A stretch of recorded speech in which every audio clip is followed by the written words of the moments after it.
Welcome back to Real Estate with Mariah and Spenc. Today we are going to share 5 important questions that you want to ask your real estate agent before you make an offer on a house. So, I'm going to go through the list and see what these questions are. It's really good to overview simplicity when we are in real estate transactions. I think that's really what's going to make things smooth or not smooth when you're dealing with somebody that's just spitting information for you as a buyer submitting an offer that you have no idea what the process even is like. So if you can work with somebody that's just giving you black and white, like one step through step number 5 to get us to closing, or just, hey, this week is a new week. What do I need to get done, and bullet point the list to make things simple and convenient for you as a buyer. That's what's going to make a great transaction happen for you, especially if you're a first-time home buyer. That's true. Being able to simplify the process is huge as a real estate agent. I think that's something that your real estate agent should be doing for you because in a way, it kind of is its own language. Real estate kind of is its own language, and you might not understand everything that's going on. So I definitely think simplicity is a really good thing. It totally is. Okay. So the first question you're going to want to ask when buying a house or before you make an offer is, would you buy this house? Like as the broker? Yeah. Would the ask broker the buy this broker, house? what do you think? Oh, would you buy this house?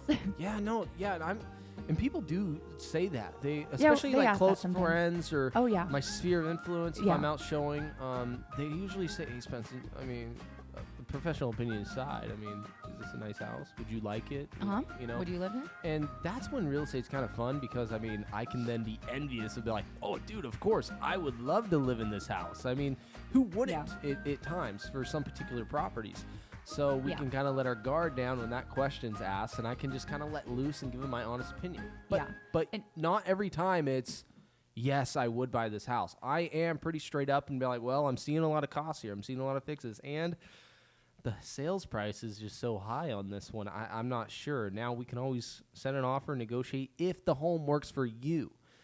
Because people really get like lost in the rabbit hole. I'd say when we're dealing with such high sales prices and such low inventory, they don't necessarily focus on the functionality of the homes. And they're more focused on the money, the finance side, rather than firstly, notice how I say firstly, does the home work for you? And I do have to kind of sit back and like tell my clients this. Let's not talk about money right now. This is we're at a showing. We're here to see bedrooms, sizes, family rooms, kitchen, material. Does the home work for you? Yeah. Okay, yes, it does. Now let's jump into the finance side. What are we going to do to put a deal together to make your monthly mortgage make sense? Or you already know the sales price. Is this something you're wanting to submit an offer on? So keep it simple. But firstly, always notice, does the home work for you personally and your family for your functioning way of life? Yeah, that's true. I mean, at the end of the day, asking your real estate agent, would you buy this house?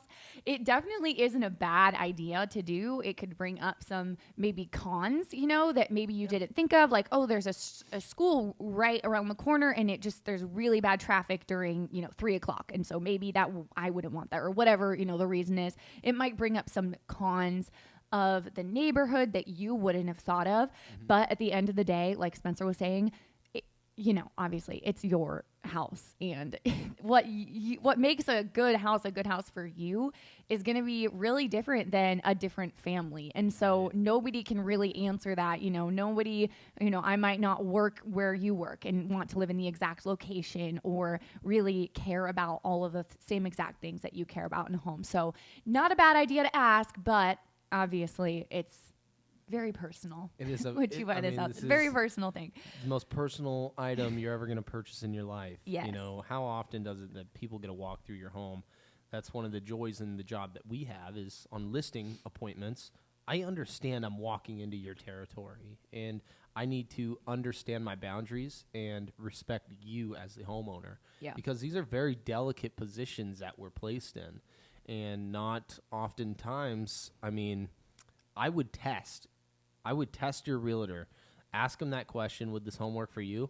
But do it for a home that you already know doesn't work for you and see what they say. If they're just going with the flow and encouraging you to buy, even though you know it's a terrible investment, well, maybe you want to change realtors because that one might just be out for a commission. Right. Or if they're just only highlighting the positive things and don't really seem to bring up the negative. I mean, maybe it is just a solid house and they love the neighborhood and are excited about it genuinely. I mean, I don't know. You can always test them out. Though, yeah, you don't know the situation. But okay, so the second question to ask your real estate agent before making an offer is a good one.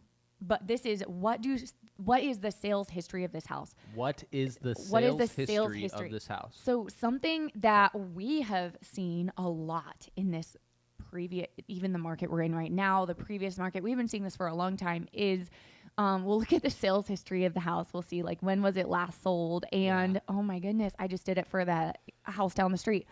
It was sold right now for X amount of dollars, and it was just sold, it'd be a year and a half ago for insanely lower. And then so the sales history, you can really get an idea for how long the current owners have lived there for. And a lot of people right now, though, are having their house for sale, and it wasn't for sale all that long ago, just obviously because of this crazy equity-rich market that we've been in. The only problem with that, though, is when people ask me about the sales history is we understand we are in inflated sales prices here. We are in historical times of a high sales price. So, like, it really can be discomforting and, like, oh, my gosh, this seller bought in 2003 for $100,000. Now they're selling for $900,000? Yeah. Oh, my goodness. Yeah. Now, those scenarios are sometimes hard to deal with, but also those scenarios are laughable because we can look at you guys and say, well, they made a good investment. Yeah. That shows you that this neighborhood is an appreciating asset, or this home. Now, of course, that's a lot of time to live in a property for 20 years. But it reminded me of a video. Your favorite lender on TikTok. You've shown me this lender guy. Who's my favorite lender? It's your favorite lender. Like I think you know which one I'm on talking about. TikTok. Your favorite lender. You know which one I'm talking about. And he was side by side on this video, and there's this realtor. He was a millennial, and he was promoting like that same scenario. People that bought in the early 2000s versus now, and how he wishes, and it was like a gimmick. It was funny how he wishes when he was in 5th grade he made an investment in real estate because it only would have cost him $100,000. Now it's $1 million for that same house. True. So there really is, I mean, upsides in owning real estate for the long haul. For a lot of people, that's why we do it. But ultimately, the sales history, it could be a detour of you believing what the actual sales value is, or current market value, I should say. But don't let that really stop you, is my encouragement. Like, if the home works for you, it works for you. Okay, now let's talk about price. So it always comes back to, how's the property for you? Right. Are you going to be happy here or not? How does it compare to the other homes that you're looking at? Do you remember? Sorry, my nose is like, I just exploded no, it's not allergies. I just exploded I was trying to make a DIY rice pack, and I put rice in a sock and exploded the microwave. Our house was almost on fire. It smelled like smoke. So sorry about that. My nose. But anyway, okay, so as I was saying, do you remember when our very first house that we sold or bought in North Salem? On Oregon Trail? Yes. So it was a very unconventional, wouldn't recommend doing this, but we did it. So we moved into the home, signed a contract to do a rent to own. Basically what that means, if you're not familiar, is we're saying we will pay X amount for rent every month, and the rent will go toward our down payment when we do buy it. We promise to buy it within this amount of time, though. So we did that. We moved in. We didn't own it yet, didn't have the title, but we were technically still renters. We fixed it up and ended up living there for, was it like a year? Yeah, it was over a year. Okay, a little over a year. We lived there, and then we finally were like, okay, we're ready to buy it. So we'd already fixed it up, already been living there a year, and then we bought it. And then about a week after we bought it, we put it on the market. And that raised some red flags with, I remember the buyer's agent was, I don't know if you remember this, because I was the realtor. I was new. Okay, you were no realtor. I was the you realtor. Guys. I was the seller in the dark. I didn't know anything. I let my agent handle it and give me the success story, and here it is. Well, I was the agent and selling the house. I was the listing agent, and I just remember that was a big red flag for the buyer that ended up buying the house. It ended up working out anyway, but at first they were like, what happened? Why did you you closed on it to buy it a week ago, because you don't see that a lot where don't. you're living there. It's one thing if you flipped it and it's vacant, but it did look a little fishy, I guess you could say. I'd But be asking about that. I would be curious about that too. But moral of the story is you just really never know the reason. It doesn't mean that it's like a bad house or you shouldn't buy it. But rely on your real estate professionals. Ask Yes. those questions. Yes. If you're worried about that, let us Yes. talk to the seller's agent, because I'm decent at getting information from people. Sometimes they give me it, sometimes they don't. Yeah. But it's one of those things, it never hurts to ask if you have a question. Yeah. Okay, so the next question is what contingencies are worth getting and what are worth skipping? Should I skip any contingencies? Wow. And oh my gosh, this is such a This is tough, though. loaded question, because it's another, I feel like with all of these, it's so circumstantial. It really depends on your situation and very much the house that you're buying. But I would say it also really depends on the market. We were in a market a year ago, 2 years ago, where more like 2 to 3 years ago now. Right. Last year it was starting to slow Time just down. keeps ticking. I know man. what happened. But we were in a market previously where every offer, it seemed like, was skipping the inspection contingency and even Yeah. the appraisal contingency. Now we're in a different market. It's less competitive for buyers. I would not suggest, like I said, every circumstance is different, but for the most part, I probably wouldn't suggest skipping that contingency right now. Yeah, if anything... Depends on the market, I would say. And one contingency that people are more welcome to working with right now, I should say, is a home sale contingency. So a buyer comes in, Yes. they need to sell their property in order to purchase. Yes. Unless there's obviously multiple offers on this particular property you're wanting to purchase, that contingency offer is not going to work. But that's all part of us asking the seller's agent, hey, would this work? And usually they're going to tell us. But that is one contingency I have seen over the last year and a half working. And I'm working with a buyer, and that's the exact situation. And a lot of times it's out-of-state clients needing to sell in order to purchase here in Oregon. So I do see those contingencies taking off and being accepted with the seller. They're more in favor, I should say, than they used to be. Yeah, definitely. But here's my rule of thumb. When you are in a multiple offer situation, ask for less, obviously. Put a little bit more down. Look good on paper is what we need to do. And once your offer is accepted, then the real negotiations can start with that contingency period of inspections, appraisal, those type of things. So we really just got to focus on getting an offer accepted, because I think we are transitioning and gearing towards that market again, where, inventory's low. Inventory's becoming lower. Interest rates are up. Homes are going to be sitting a little bit longer because there's less buyers maybe available to afford these mortgage rates. Yeah. But the ones that are pre-approved and available to go, they're going to be battling for this particular listing if it's any good out in this market. So just be prepared with that one as the next few months approach, and even as 2023 heads to an end. I just think we're going to ramp up into a new buyer's season, which is going to, ultimately be a heavy seller's market. Yeah, that's true. That is the tough thing, is the number of homes on the market. It's insane. I was It's just a searching in record our low. local area. Yeah. Particularly, we live in Salem. There was only and this is, I did a specific date range of year builds. Okay. So I was 2018 to 2023. That's 5 years, guys. There should be a lot of homes built or for sale within that time period. And there was only I want to say 40 something. There was only 40 something, and it could have been 60 something. Any price range, just in general? Anything. Wow. Yeah, no, it was anything. I just wanted a crazy. newer style build to view for my clients, and there really wasn't much. And this is just our capital of Oregon. That's unbelievable to me. So that's newer, guys, and a lot of these are not even pre-constructed homes. The site is soil. It's dirt right now, so it's not even built on these listings, which I just thought was pretty unbelievable. It's crazy. The next question you should ask before making an offer to your realtor is, can you recommend a home inspector, a handyman, painter, plumber, whatever those, all of the above in the area.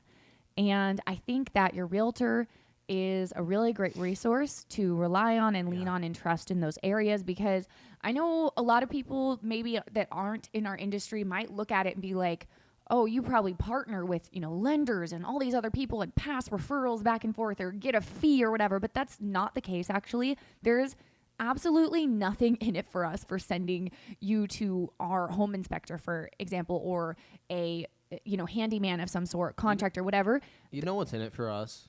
A happy client. A happy client. Yes, a successful closing, yes. usually, Well, because we have a happy client. Yes. And I was going to say, the reason that we have these people that we send over to you is because we've worked with them or have clients who have worked with them and just have heard great things time and time again. And if we worked with someone and didn't have a good experience, then we wouldn't be saving them as a contact to pass on to our clients. So that's really, it's just experience, and we want you to have a good experience, and that's definitely something your realtor should do. I think that's a quality broker right there. A realtor that has a good vendor list. Yes, vendors. Because ultimately it's going to help you when you are ready to purchase. Home inspections are big.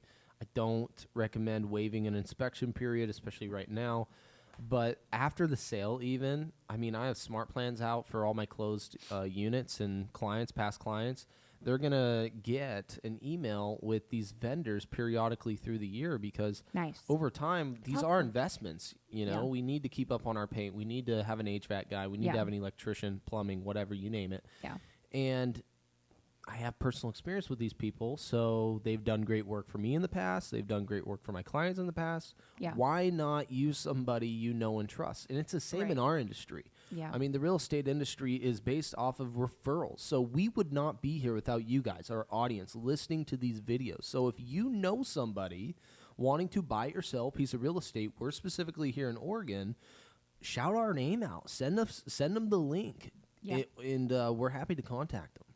The last question is a good one. Again, these are all good ones. It's how old is the roof? Okay, so the seller, we come across this quite often actually, where the seller just doesn't know, because a lot of times, especially if they haven't lived there all that long, or even if they have, they weren't the ones to replace it and they just don't know. They maybe, or someone passed away. There's so many different circumstances, but they might know, and it doesn't hurt to ask. But if they don't know, don't be too scared away, because that is something, although I think it's a really good idea to ask and just get information up front if you can on it.